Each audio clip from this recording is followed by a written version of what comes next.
भारतीय संविधान विश्व के महान संविधानों में से एक है, जहां स्त्रियों को पुरुषों के समान। नमस्कार, वारदात इंडिया न्यूज में आपका स्वागत है।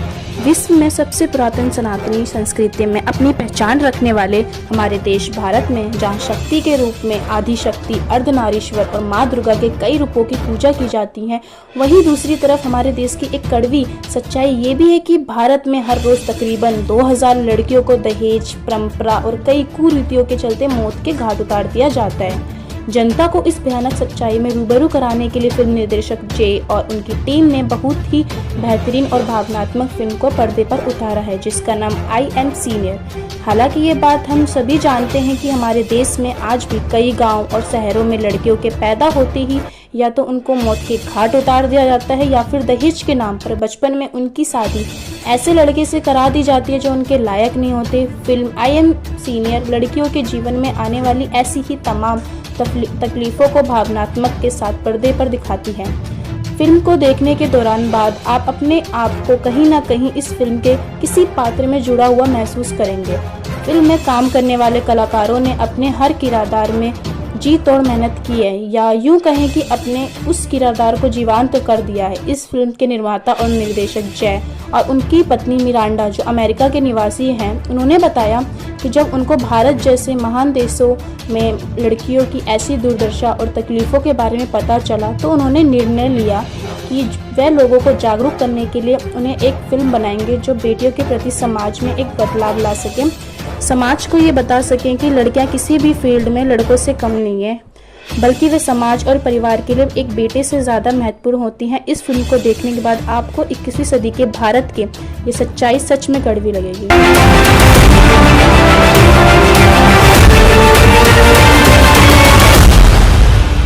क्या आप मेरी फिल्म देखिए? मैं भाभी हूँ। हे भगवान, मत बोल कि उन्होंने तेरे कपड़े उतरवाए, तुझे नंगा किया उन्होंने।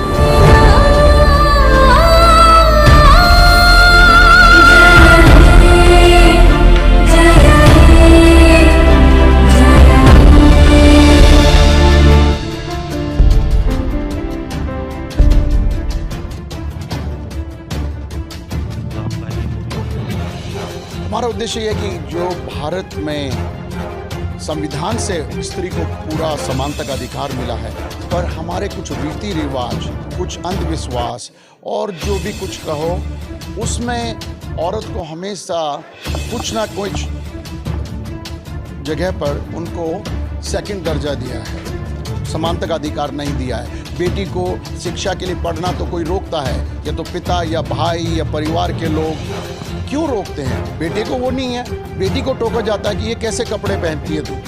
बेटी को क्यों नहीं कहा जाता है रात को कहाँ जा रही है। उसकी स्वतंत्रता पे हम लोग रोक लगाते हैं, क्यों? वही प्रश्न है। फिर उसमें डिस्क्रिमिनेशन क्यों करते हैं? क्या मोक्ष बेटे के चिता में आग लगने से ही मिलता है? आज तक एक भी व्यक्ति जो मरा है वापस नहीं आया, उसने बताया कि मुझे मोक्ष मिला है क्योंकि मेरे बेटे ने मेरी चिता में आकर। जी नहीं, बेटी भी कर सकती। मैंने अपने विल में लिखा हुआ है कि मेरी बेटी मेरी चिता में आकर, मेरा बेटा है मेरा। मैंने बोला मेरी बेटी। क्यों? क्योंकि अगर मोक्ष नहीं मैं भगवान से पूछूंगा तो बेटी बनाई क्यों? सो कहने का और यही तात्पर्य है कि भारत बहुत सुंदर देश, बहुत सुंदर संस्कृति। Indian constitution is one of the best constitution in the world. So क्यों डिस्क्रिमिनेशन? क्यों? मूवी में बेटियों को लेकर जो बेटियों पर अत्याचार होते थे, बच्चों बाल विवाह जो काफ़ी ऐसी आपने दिखाई है, क्या मैसेज जाएगा उन देश तक, उस राज्यों तक, जिन राज्यों तक आप बात पहुँचाना चाहते हो? क्या अच्छा मैसेज होगा? सरकार कानून में नया संशोधन आएगा? सरकार के शोषण की कोई आवश्यकता नहीं है, क्योंकि उन्होंने ऑलरेडी कर रखा। बहुत सारे प्रावधान, संविधान, लॉ बने हुए हैं, मगर जो हमारी कृतियां हैं, जैसे कहिए रीति रिवाज, परंपरा और सब अंधविश्वास, उससे छुटकारा पाना है। और उससे छुटकारा कौन पा सकते हैं? आप, मैं, ये और जितने भी लोग हैं। अगर हम बुरा नहीं कर रहे अपनी बेटी के साथ, इसका मतलब ये नहीं कि दूसरी बेटी के साथ होने वाला हम बुरा नहीं कर रहे अपनी बेटी के साथ। इसका मतलब ये नहीं कि दूसरी बेटी के साथ होने वाला बुरा को हम लोग आंख से बंद कर लें। नहीं, ये हमारा कर्तव्य है कि कि हम उसको भी रोकें। कब तक देख पाएंगे दर्शक इसे इसमें? सितंबर, मिस्टर कावे जी आपको बताएंगे इस विषय पर। इस सब्जेक्ट के ऊपर जो है, जिस तरीके से मुझसे डोगरा ने कहा, देखिए, एक तो पहली बात, इस फिल्म का जो सब्जेक्ट इन्होंने लिया उस पर लोग काम करने को तैयार नहीं थे, फिल्म बनाई। लेकिन उसके साथ मैं ये भी बता दूं आपको, फिल्म बनने के बाद जब हम लोगों ने बात की डिस्ट्रीब्यूटर से या बॉम्बे के और लोगों से, वो फिल्म को लेने को तैयार नहीं थे। तो कहते इसको चलाएगा कौन, ये चलेगी कहाँ। ये भी बता दूं मैं आपको कि ये एक ही जगह पे इनको प्रॉब्लम नहीं आई है, इस फिल्म को लेकर प्रॉब्लम ये नहीं आई है। प्रॉब्लम ये भी आई है कि इस फिल्म को हम चलाएंगे कहाँ, और हम इसको अगर हम लेते हैं तो हमारा क्या फ़ायदा है इसमें। आपको स्टार लेकर आइए तो हम फिल्म चलाएंगे, ये भी हुआ। लेकिन हम इसको अब अपने लेवल के ऊपर, अपने बेसिस के ऊपर इस फिल्म को रिलीज़ करने जा रहे हैं। कोई हमको हेल्प करता है ठीक है, नहीं करता है कोई बात नहीं, लेकिन हम अपने लेवल पे इसको हमने हॉल सेलेक्ट किए हैं। हॉल पे ट्राइड एट प्रोडक्शन जो है अपनी तरफ से फिल्म को सितंबर में हम लोग रिलीज़ करने जा रहे हैं जी। मेरा अनुरोध है भारत के नागरिकों से, भारत की सरकार से, कि हम दोनों NRI फ्रॉम अमेरिका यहाँ आकर हमने ये प्रयास किया है, तो प्लीज़ आपसे हाथ जोड़ के निवेदन है कि हमारे प्रयास में थोड़ा मदद कीजिए ताकि हम कुछ परिवर्तन ला सके अपने समाज में। और ये जो 2000 से भी अधिक बेटियों को रोज़ मारा जा रहा है, infanticide, foeticide, different method way to kill the girls, वो रुकना चाहिए। क्योंकि भारत बहुत सुंदर संस्कृति है, तो उसको उजागर करने के लिए मुझे आप सबकी आवश्यकता है। तो सब भारतीय नागरिकों से अनुरोध है कि प्लीज़ जितनी भी हमारी सपोर्ट कर सको प्लीज़ कीजिए।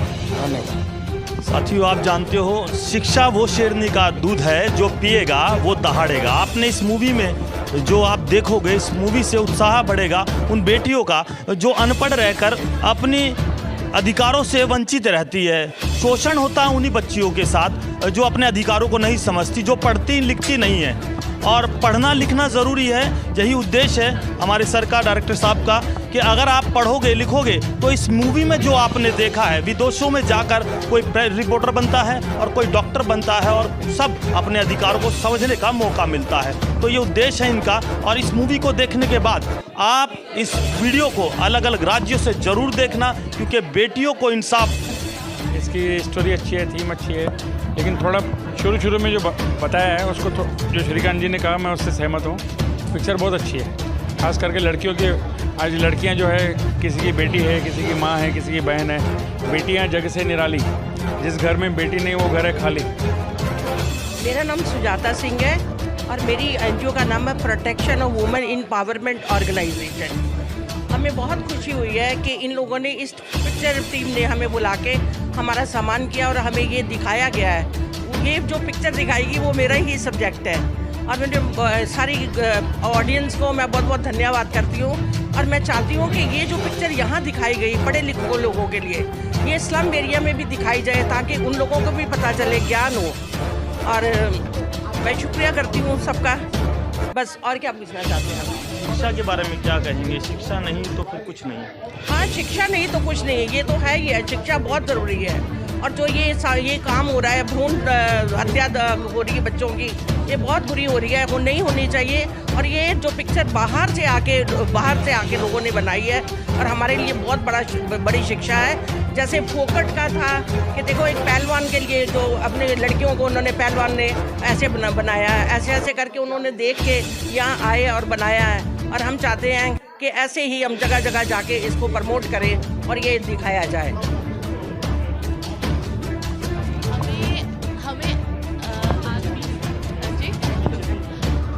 मैं मैम के साथ हूँ, हम NGO से जुड़े हुए लोग हैं और हमें औरत और हमें फीमेल और मेल दोनों को बराबर अधिकार देना चाहिए। अगर हम ही खुद ही अपने लिए, अगर हम घर से ही अपने माइंड को डेवलप नहीं करेंगे तो कैसे चलेगा। ये मूवी में ये दिखाया गया है कि आदमी और औरत एक बराबर है। जब भगवान ने अर्धनारीश्वर का रूप दिया है तो हम लोग क्यों इसको गैप दें? बस मेरा यही कहना है कि आदमी और औरत एक है, बस।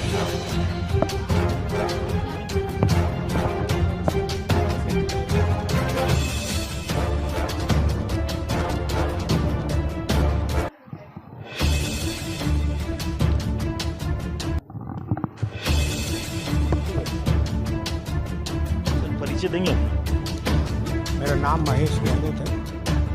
सन 80 से यानी कि लगभग 42 साल से मैंने एक्टिंग का थिएटर से शुरुआत की, नाटक किए, नुक्कड़ नाटक किए, रेडियो सीरियल किए, टीवी सीरियल किए, फीचर फिल्में की। नाम बताओ। फीचर फिल्मों में मैंने की दूसरे रिटर्न्स की, उसमें हीरोइन के फादर का रोल मैंने किया। और बजाते रहो, क्वीन कंगना रनौत, एक फिल्म की अब 1947 आमिर खान साहब के साथ